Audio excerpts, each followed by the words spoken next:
Vamos a ver un poquito de la nomenclatura. La voy a ver muy por encimita, porque nomenclatura no es un tema que venga como tal en el examen, pero siempre viene una pregunta que te dicen cuál es la masa molecular del ácido sulfúrico, y entonces no te dan la estructura, simplemente te dicen el nombre y uno tiene que armar la parte del compuesto. Un poquito de la nomenclatura, pero vamos a verlo muy por encima. La nomenclatura tiene apartados para cada compuesto. Tiene reglas especiales para los ácidos, tiene reglas especiales para las bases y tiene reglas especiales para las sales. Aquí te voy a presentar a los ácidos más comunes y te vas a tener que aprender su nombre. No está tan difícil la nomenclatura, pero esa sería la idea. Te voy a presentar la de las bases, está súper sencillo, y te voy a presentar primero la de las sales, porque entendiendo la de las sales, siempre de ahí vamos a entender todo lo demás. Entonces vamos a recordar que una sal pues es la unión entre un metal y un no metal, ¿vale? Pues sería la unión de un metal con un no metal. Recordemos que tiene un enlace iónico, estos son enlaces iónicos. Y entonces para esto yo necesito que de tarea descargues una tabla de iones y cationes. ¿Cuál es la buena? No importa cuál descargues, más que nada que traiga los iones que vamos a estar trabajando aquí, pero y nada más, a la que tú le entiendas, esa es con la que vamos a estar trabajando. Entonces vamos a poner aquí una tabla de aniones y cationes. Esa es la idea, y cationes. Ahora, una vez que tengamos nuestra tabla de aniones y cationes, ¿qué vamos a recordar o qué vamos a saber? La nomenclatura para sales me dice que como paso número 1, para nombrar a un compuesto o para darle nombre, para nombrar a un compuesto, vamos a un compuesto. Para nombrar a un compuesto, primero se menciona al anión. Primero se menciona al anión, o sea, es la parte negativa, ya lo habíamos visto cuando vimos estructura de la materia. Entonces, primero se menciona al anión y después al catión. Esto va a funcionar para la mayoría de las sales, para todas las sales. Primero se menciona al anión y luego al catión, y esto sirve para darle el nombre, para nombrar. Si tú quieres escribir la molécula, vamos a poner aquí para escribir la fórmula química o el compuesto químico, primero se escribe al catión, y después al anión. ¿Sale? Entonces es el proceso contrario cuando escribimos la molécula al anión que cuando le damos nombre. Una vez entendido estos dos, punto número 3, vamos a poner aquí el número 1, que lo vamos a ver como estado de oxidación. El número 1 no se escribe, al igual que en las matemáticas. El número 1 en las moléculas ya no se va a escribir, y si se puede simplificar los estados de oxidación, se simplifican. El número 1 no se escribe y se simplifican los estados de oxidación.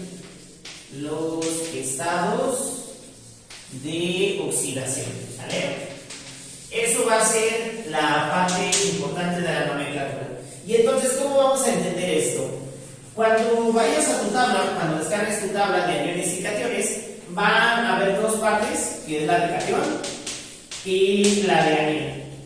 Y entonces vas a ver que como aniones vas a encontrar al fluoruro con uno menos, ese sería fluoruro.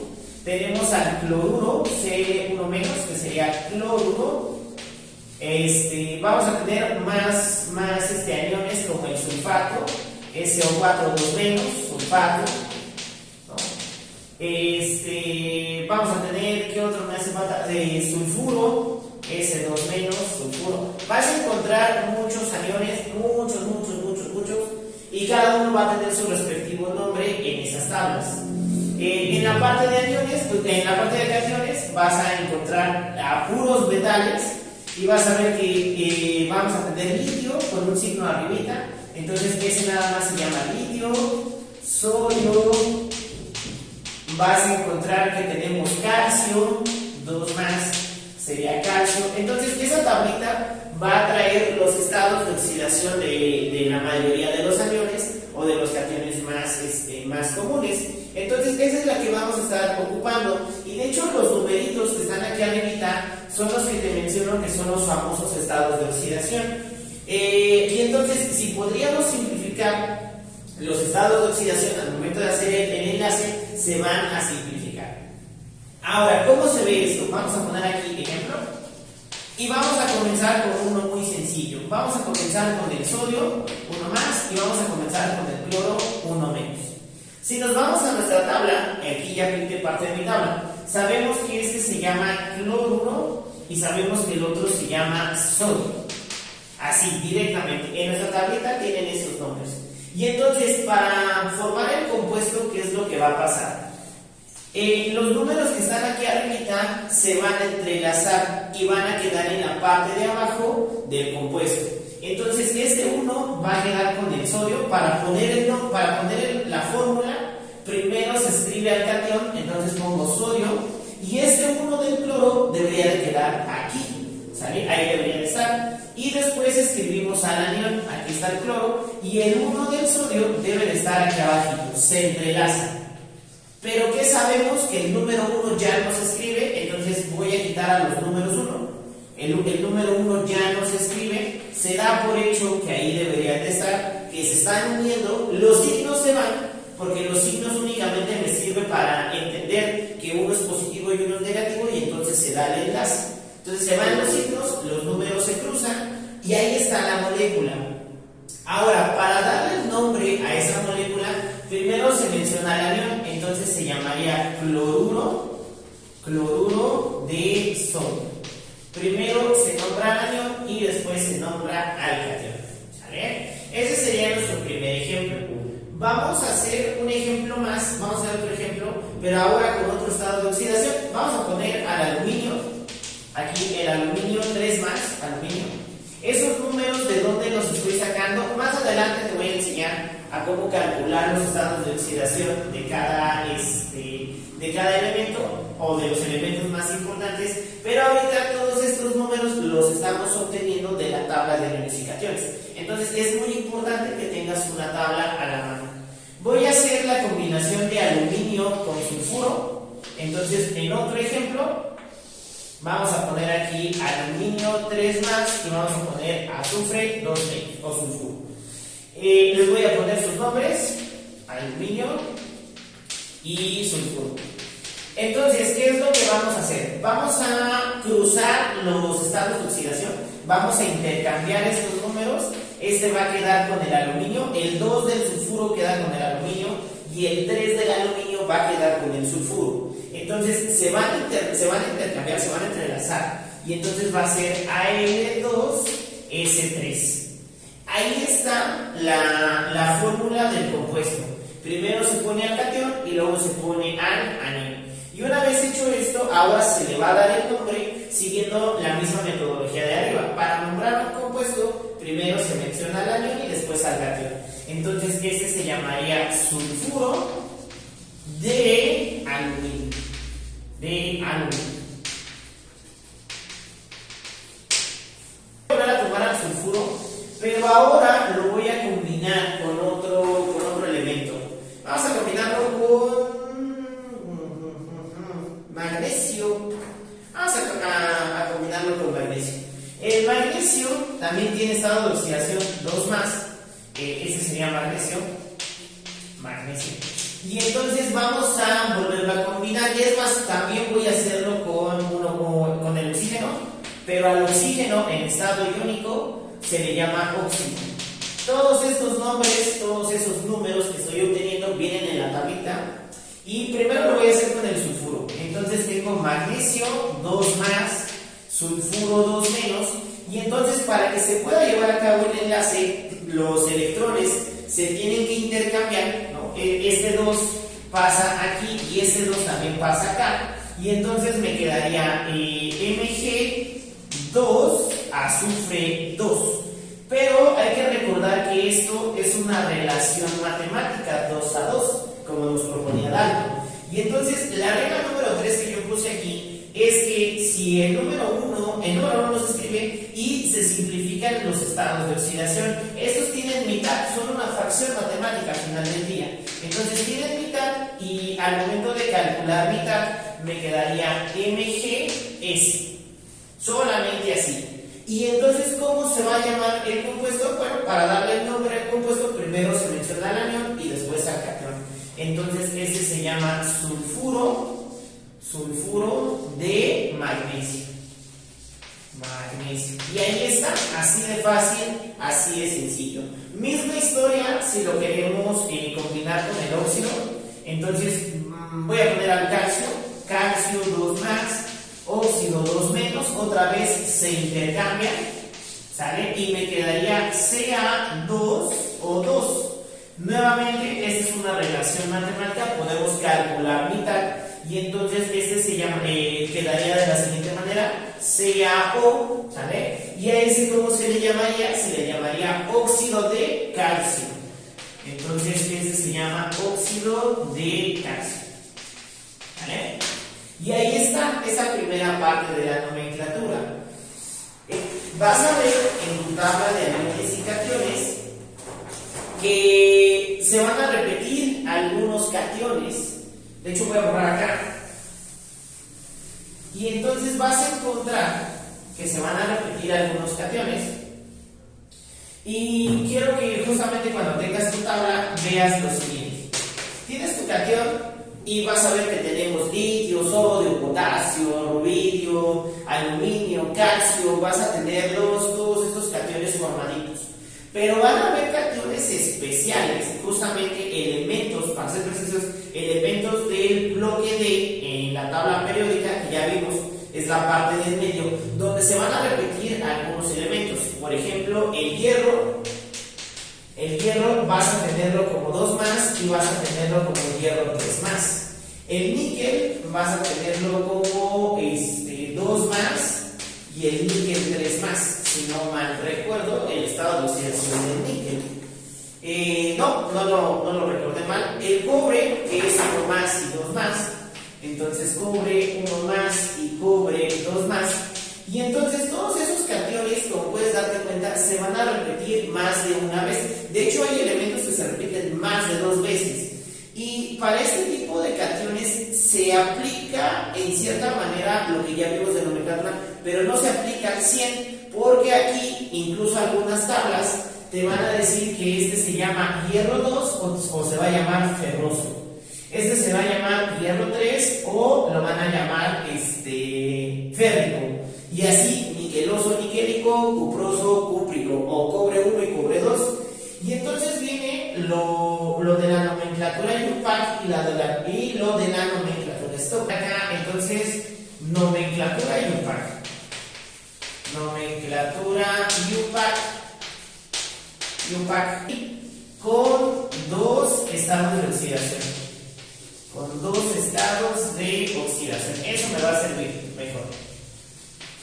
Cuando tienes elementos con 2 estados de oxidación, simplemente te vas a fijar en el más grande y en el más chiquito, ¿sale? Al más grande, al más chiquito mejor, al más pequeño se le va a dar la terminación oso y al más grande se le va a dar la terminación ico, ¿sale?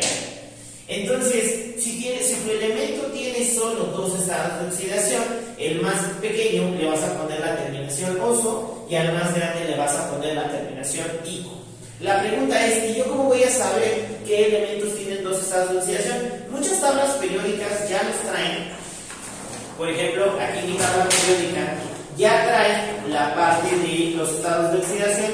En la parte superior tiene numeritos que dicen 2 más, 3 más, 4 más y así sucesivamente. Las tablas periódicas traen, algunas tablas, no todas, traen los estados de oxidación. Y si no, la tabla de aniones y cationes me va a nombrar todos los estados de oxidación posibles de los elementos. Entonces, si no es con tabla periódica, mínimo con la tabla de aniones y cationes. Ejemplos de estos ya los puse. Por ejemplo, el hierro, tenemos dos estados de oxidación, que es hierro 2 más y hierro 3 más. Entonces, al más grande se le va a llamar ferroso, y al más chiquito, al más chiquito se le da ferroso, y al más grande se le da la terminación férrico. Y ahí está. En el caso del níquel sería 2 más y tendríamos níquel 3 más. Vemos cuál es el más chiquito de los dos y a ese lo llamamos niqueloso y al otro lo llamamos niquélico. En el caso del cobre, tenemos cobre 1 más, tenemos cobre 2 más. Vemos cuál de los dos cobres es el más pequeño y a ese le llamamos cuproso, y al otro lo llamamos cúprico. Entre otros muchos elementos que no voy a poner aquí por falta de tiempo, pero esa es la idea. Si tienes dos estados de oxidación, nos vemos cuál es el más grande, cuál es el más pequeño y les damos las terminaciones oso y ico respectivamente. De hecho, esta es la que más vamos a estar ocupando, esta es la que más vas a ocupar el día de tu examen, lo que más vamos a estar ocupando. Pero, ¿qué pasa cuando tenemos tres estados de oxidación? ¿Qué puede pasar, no? Y de hecho vamos a encontrar compuestos que se llaman hiposulfuroso, perclorato. Entonces, para eso ya va a servir la siguiente nomenclatura. Entonces, cuando tienes con tres estados de oxidación,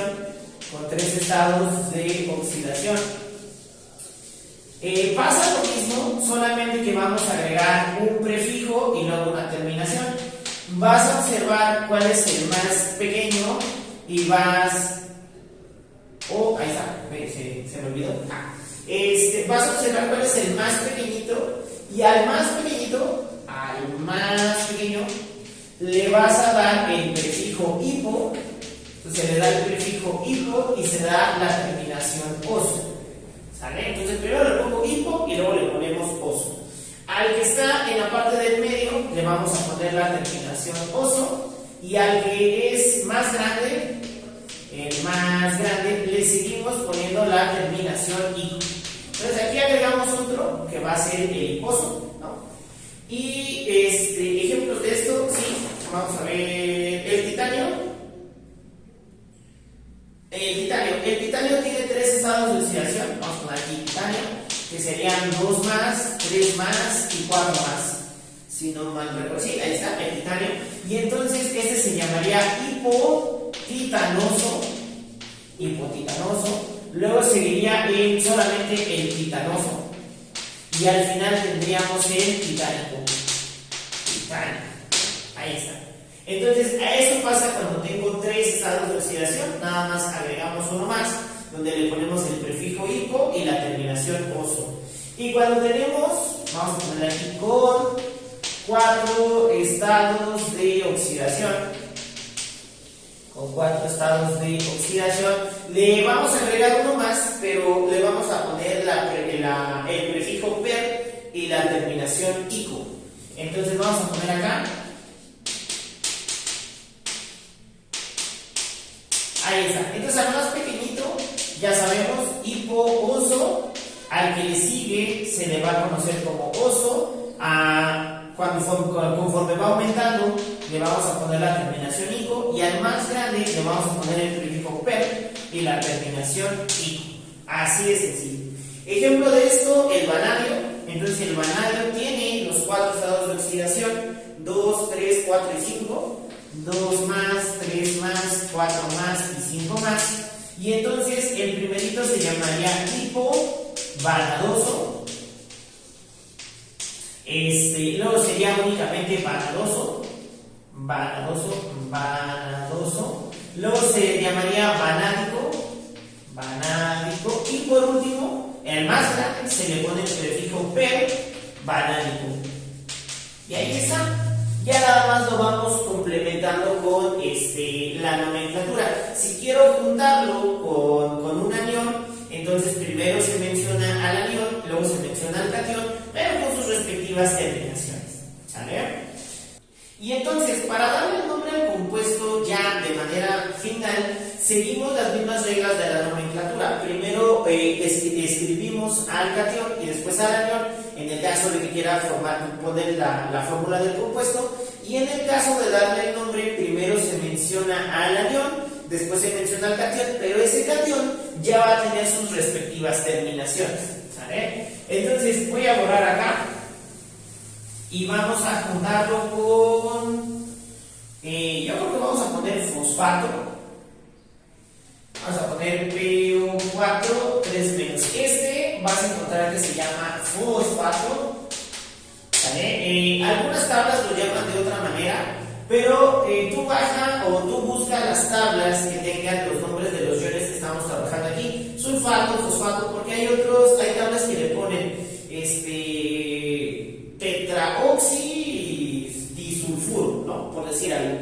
Esas no nos van a servir tanto para una nomenclatura ya más especializada, sí funcionan, pero aquí solamente vamos a ocupar nomenclatura que tengan esos iones, esos nombres sencillos.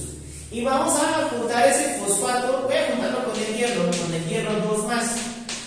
Y entonces lo que tenemos que saber, aquí sí tenemos que ocupar un poquito de la memoria. Lo que nosotros tenemos que saber es que el hierro siempre tiene 2 estados de oxidación y que como es el más chiquito y que estoy poniendo en el ejemplo, entonces ese debe de ser ferroso. De hecho, algunas tablas de iones y cationes ya mencionan que se llama ferroso. Ya ni siquiera nos lo tenemos que recordar, la misma tabla ya hace la función de recordarlo, ¿no? Entonces se llama ferroso. Y entonces va de nuevo la nomenclatura como es, se van a cruzar los estados de oxidación y van a formar la molécula, pero esta molécula, la molécula del fosfato, tiene un subíndice ahí. Cuando los iones ya tengan subíndices, cuando ya tengan números aquí abajito, esos subíndices no se tocan, esos subíndices no se simplifican, esos subíndices no se les hace nada. Lo único que se puede simplificar son estados de oxidación, pero los subíndices no se tocan si ya vienen con la molécula. Y entonces, ¿qué podemos hacer para que esos subíndices no se toquen? Cuando formamos la molécula, lo ponemos entre paréntesis. Entonces, el hierro, voy a escribir primero al catión, y 3 va a quedar con el hierro, debería de estar aquí. Y luego voy a escribir al fosfato, pero ese fosfato tiene un subíndice y lo tenemos que respetar. Entonces lo aislamos en un paréntesis, y entonces el 2 del hierro terminaría aquí. ¿Sale? Entonces se da el cruce, pero se pone un paréntesis para no tocar los subíndices de esta molécula. No puedo simplificar 4 con 2, estos no se simplifican porque 4 no se debe de tocar porque proviene de la molécula. Todas las moléculas que tengan subíndices no se simplifican esos subíndices. Puedo simplificar los de afuera, pero el de adentro no. Y entonces, ¿cómo se llama? Se llamaría fosfato ferroso. Así se llamaría esa molécula, fosfato ferroso. Vamos a hacer lo mismo, pero ahora vamos a hacerlo con el hierro 3 más. Vamos a poner hierro 3 más, otra vez fosfato, para que veamos la diferencia entre uno y otro. Y entonces 3 va a quedar aquí y 3 va a quedar por fuera. Entonces sería hierro 3, fosfato, tiene un subíndice, hay que respetarlo, hay un 3. Pero puedo darme cuenta que 3 que viene del fosfato y 3 que viene del hierro, sí los puedo simplificar. El 4 lo ignoramos, no lo vamos a tomar en cuenta, pero los que están afuera sí podemos simplificarlos. Tienen tercera porque la relación es 3 a 3, y entonces puedo poner FePO4, y ¿cómo se llamaría? Se llamaría fosfato, misma historia, pero en vez de llamarlo ferroso, lo vamos a llamar férrico. Y ahí está la diferencia entre uno y otro: ocupar el estado de oxidación de uno y ocupar el estado de oxidación del otro. ¿Sabes? Y voy a borrar acá. Y entonces vamos a hacer otro ejemplo justamente con esta nomenclatura. Y luego voy a agregar la nomenclatura stock, que es una también de las más sencillas, porque ya nos olvidamos de las terminaciones posoico. Vamos a poner acá el cobre, entonces tendría cobre 1 más, y vamos a juntarlo con el azufre. Vamos a ponerlo así, azufre 2 menos. Y entonces quedamos que ese se llama sulfuro. Pero el cobre, yo sé que tiene dos estados de oxidación, 1 más y 2 más, y ya los vimos también nosotros. Entonces, si estoy trabajando con el 1 más, estoy trabajando con el más chiquito de los cobres, y ese se llamaría cuproso. De todas maneras, la tabla de iones y cationes ya nos ayuda justamente a identificarlos, ya algunas tablas dan este nombre, y entonces cuando se da el enlace, simplemente sería cobre 2 S1, pero recordemos que el 1 ya no se escribe. Y entonces este se llamaría sulfuro cuproso. Si nosotros queremos hacerlo con el cobre 2 más y el azufre 2 menos, entonces se vuelve a intercambiar, ¿no? Pero ahora este ya no se llama cuproso, este se llama cúprico. Y entonces se llamaría, la molécula queda así, Cu2S2. La relación es 2 a 2, puedo simplificar estos estados de oxidación y la molécula queda simplemente así, CuS. Y este se llamaría sulfuro cúprico. El problema aquí es que en el examen no nos piden hacer la nomenclatura, sino que nos dan la molécula y nosotros ya tenemos que saber de qué estado de oxidación proviene. Entonces, para poder hacer eso, hay que romper la molécula, hay que hacer el proceso inverso y recordar, bien o mal, cuáles son los estados de oxidación. Aquí sí tenemos que recordar un poquito. Entonces, si yo sé que el cobre tiene 2 estados de oxidación y no le veo un 2, entonces puedo decir que el cobre trabajó con 2 más y ya se simplificó. O simplemente, si no lo llegara a ver en 1, tratar de ver, tratar de recordar y de identificar si el cobre está trabajando con 1 más o con su 2 más. En el caso del hierro es un poquito más fácil porque tiene 2 estados de oxidación, 2 más y 3 más. Y entonces hacer muchos ejercicios y trabajar con los aniones. Los aniones también son parte importante porque los aniones no pasan del 2 menos, 1 menos, 3 menos. Y entonces si sabemos que el azufre trabaja con 2 y no le vemos un 2 a la molécula, muy probablemente ya esté simplificado. ¿Sale? Y entonces viene esta es la nomenclatura de IUPAC.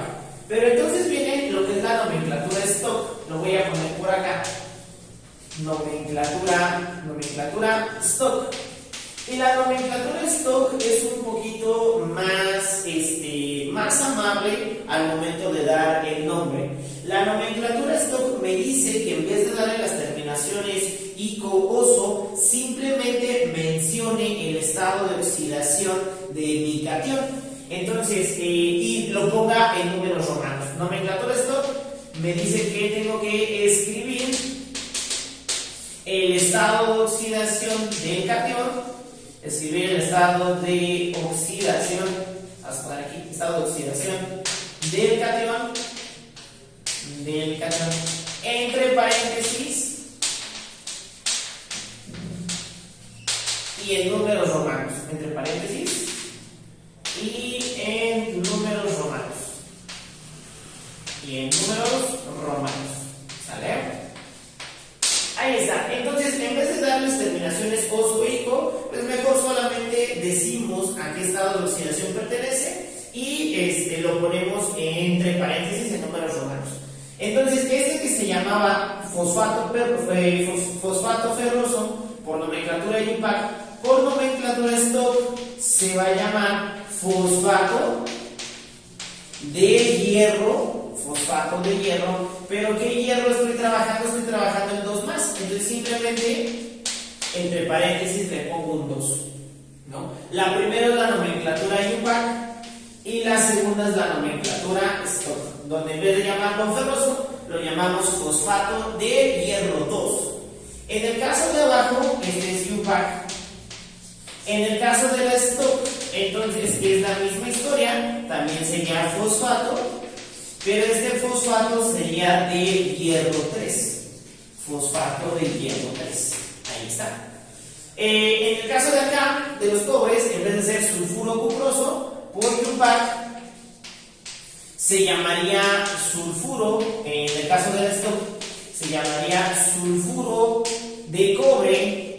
¿Y qué cobre estoy trabajando? Estoy trabajando en uno más, entonces nada más ponemos sulfuro de cobre 1. Y en el de abajo sería sulfuro de cobre 2. Sulfuro de cobre 2. La pregunta es, ¿y me tengo que aprender las dos? Sí, porque el día del examen no te dicen, te voy a preguntar por nomenclatura IUPAC o por nomenclatura stock. No, simplemente dan el compuesto y nosotros tenemos que identificar. Si tiene número romano, me está indicando el estado de oxidación y esa es una nomenclatura stock. Si me dice oso ico, entonces me están dando nomenclatura IUPAC. Y dependiendo de la terminación, sé que está trabajando con el más grande o con el más pequeño en los estados de oxidación. ¿Vale? Y esto únicamente es la nomenclatura para las sales. Como te platico, hay nomenclatura para ácidos, hay nomenclatura para bases, pero como puedes darte cuenta, pues abarca un poquito de tiempo enseñar toda la nomenclatura. Y nomenclatura no es un tema que venga del temario. La nomenclatura ya la deberías según el temario ya la deberías de saber, pero no me gusta suponer las cosas, no me gusta decir deberías saberlo. Por eso hago un repaso general para que podamos recordar cosas importantes y más adelante podamos trabajar, porque lo que sigue en el temario es el mol, y el mol ya trabaja con compuestos químicos donde hay que darles el nombre. Voy a borrar, y entonces ya que vimos la nomenclatura stock y la nomenclatura IUPAC, vamos a hacer un resumen básicamente de lo que hemos aprendido hasta aquí de la nomenclatura. Y me gusta hacer este resumen porque con ese cuadrito sabemos identificar cuándo tengo que ocupar una nomenclatura y cuándo no. Entonces todo va a depender de tu catión. Y a tu catión le tienes que hacer una pregunta. Le tienes que preguntar que si tiene un estado de oxidación, tiene un estado, o vamos a ponerlo así, tiene un solo estado de oxidación. Eso le vas a preguntar a tu catión. Si tu catión te responde que sí, que solo tiene un estado de oxidación, entonces vamos a ocupar la nomenclatura sencilla. No se llama nomenclatura sencilla, como te comento, nomenclatura sencilla. Como te comento, esta nomenclatura la llaman Ginebra, algunos lados lo llaman nomenclatura IUPAC, porque a final de cuentas son nomenclatura IUPAC. Pero yo le voy a llamar nomenclatura sencilla, donde únicamente hay que seguir los 3 primeros pasos. Para darle el nombre, primero se menciona al anión, después al catión, y para escribirlo es al revés. Entonces es nomenclatura sencilla. ¿Y quiénes cumplen con que tengan un solo estado de oxidación? Pues los que cumplen esto son la familia 1A, 2A y 3A. Toda la primera familia 1, 2 y 3 tienen estados de oxidación de 1 más, 2 más y 3 más respectivamente. Toda la familia 1 tiene un solo estado de oxidación, que es el 1 más. La familia 2 tiene un solo estado de oxidación que se llama 2 más. Y la familia 3 tiene un estado de oxidación que se llama 3 más. Esto no quiere decir que tienes 3 estados de oxidación, no. Quiere decir que tienes un estado de oxidación y ese estado de oxidación se llama 3 más, ¿no? Si tu catión te responde que no tiene un solo estado de oxidación, entonces tenemos que escoger entre nomenclatura IUPAC o nomenclatura stock. Aquí sí nosotros podemos escoger, o directamente el ejercicio escoge por nosotros. ¿Quiénes son los que tienen nomenclatura IUPAC y los que tienen nomenclatura stock? Pues todos los elementos que están en la parte del medio, ya los habíamos hablado, todo el bloque B que está en la parte del medio, la mayoría tienen más de un estado de oxidación. Y ejemplos podemos encontrar muchos en nuestra tabla de iones y cationes, o podemos recordar que pues ejemplos de esto son el hierro, que tiene 2 más, 3 más, el cobre, que tiene 1 más, 2 más, el níquel, que tiene 2 más, 3 más, el vanadio, ¿no? Que incluso habíamos el titanio, que tiene 4 estados de oxidación, 2 más, 3 más, 4 más, no, tiene 3 estados de oxidación. Y entonces nuestra tabla de iones y cationes nos va a ayudar justamente a hablar de la nomenclatura, ¿sale? Entonces este cuadrito está muy bonito porque es el resumen de todo lo de la nomenclatura. Este cuadrito es muy poderoso porque en base a él puedo saber si le doy terminaciones o si no. Acuérdate que los elementos que tienen elementos de la familia 1, 2 y 3, a esos no se les pone terminación os o i. Eso simplemente se llama el anión y el catión, nada más, ¿sale? Y entonces, esa es la nomenclatura para las sales. Vamos a hablar un poquito sobre la nomenclatura de las bases. Esa está muy sencilla. Y no voy a platicar la nomenclatura de los ácidos, muy poquito, te voy a nombrar más o menos cómo es, pero de ahí en fuera te voy a poner a los ácidos más comunes. Nomenclatura para las bases, voy a poner acá, nomenclatura para las bases. Para las bases hay que recordar que entonces una base se forma de un metal más nuestro ion hidróxido. Este se llama hidróxido, ¿sale? Y vamos a seguir justamente esa misma nomenclatura. La nomenclatura para las bases es prácticamente la misma para las sales, solamente que en vez de poner el nombre del anión, nada más vamos a poner el nombre de hidróxido. Hidróxido de, hidróxido de, hidróxido de. Por ejemplo, si yo tengo NaOH, hay que recordar que el sodio pertenece a la familia 1A, por lo tanto tiene un solo estado de oxidación y entonces este lleva nomenclatura sencilla. Se llamaría hidróxido de sodio. Hidróxido de sodio, la famosa sosa cáustica, hidróxido de sodio. Si nosotros tenemos calcio, hay que recordar que el calcio está en la familia 2. De hecho, aquí está, ya también su estado de oxidación, se cruzó. Y como solo tiene un estado de oxidación, que es el 2 más, pues se va a llamar hidróxido de calcio, nada más. Hidróxido de calcio. En el caso de elementos que tienen más de un estado de oxidación, como el hierro, el cobre y el níquel, se va a respetar la misma nomenclatura. Por ejemplo, el cobre y el hidróxido, vamos a ponerle acá 2. Entonces este se llamaría hidróxido de quién se puede llamar hidróxido cúprico o se puede llamar hidróxido de cobre 2. Hidróxido de cobre 2. Si te das cuenta, es la misma nomenclatura que las sales, nada más que en vez de poner un anión, el nombre del anión, sí ponemos el nombre del anión, pero ese anión siempre es el hidróxido. Misma nomenclatura, pero nos vamos a apoyar del hidróxido. Y siempre va a ser un metal y el hidróxido siempre nos va a formar una base. En el caso de los ácidos, vamos a poner aquí nomenclatura de ácidos.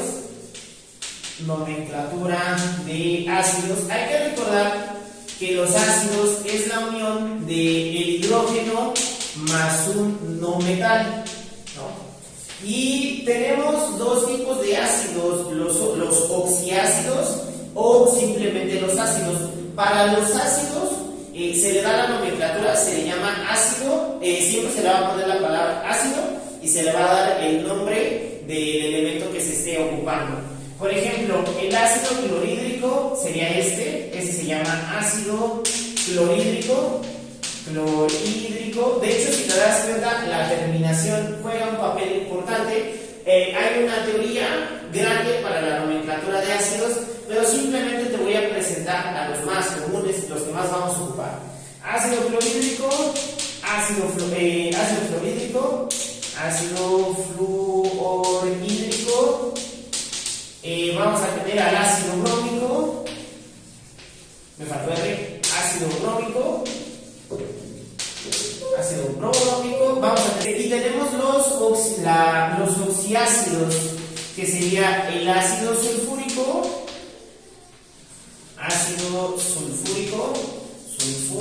aquí está otra vez la terminación ico, ácido sulfúrico. Vamos a tener al ácido carbónico,